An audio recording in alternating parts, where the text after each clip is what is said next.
বাংলা সিনেমার রাজপুত্র যখন রুদ্রের রূপে পর্দায় হাজির হন তখন সেটা আর শুধু সিনেমা থাকে না, সেটা হয় তাণ্ডব। শাকিব খানের স্লো মোশন শট টিজারের ডায়লগ ভেসে ওঠে।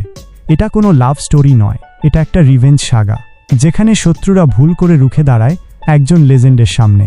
টিজারের হাইলাইটেড অ্যাকশন সিকোয়েন্স, গুলি, মারামারি, স্লোগান। শাকিব খান এখানে শুধু একজন নায়ক নন, তিনি একজন প্রতিশোধের আগুন, একজন নিঃশব্দ তাণ্ডব যোদ্ধা। এই টিজারে আমরা যা দেখেছি তা আসল কাহিনীর মাত্র প্রথম ধাক্কা।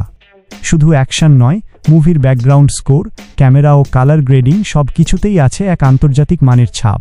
এবং তার চেয়েও বড় কথা, শাকিব খানের চেহারায় যে অ্যাঙ্গার, যে ক্যারিশমা, সেটা দেখলে স্পষ্ট হয় তিনি ফিরেছেন আগুন হয়ে।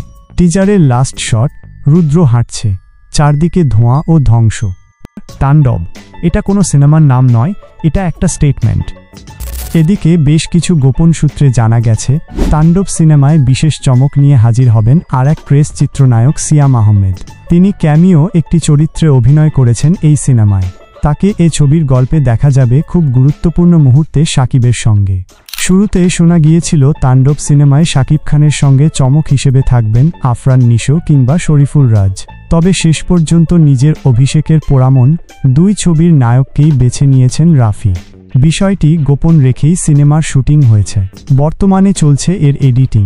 শিগগিরই সব কাজ শেষ করে এটি জমা পড়বে সেন্সর সার্টিফিকেশনের টেবিলে।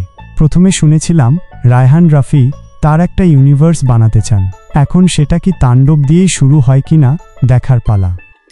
শাকিব খানের এই কামব্যাক কি বদলে দেবে বাংলা সিনেমার গেম?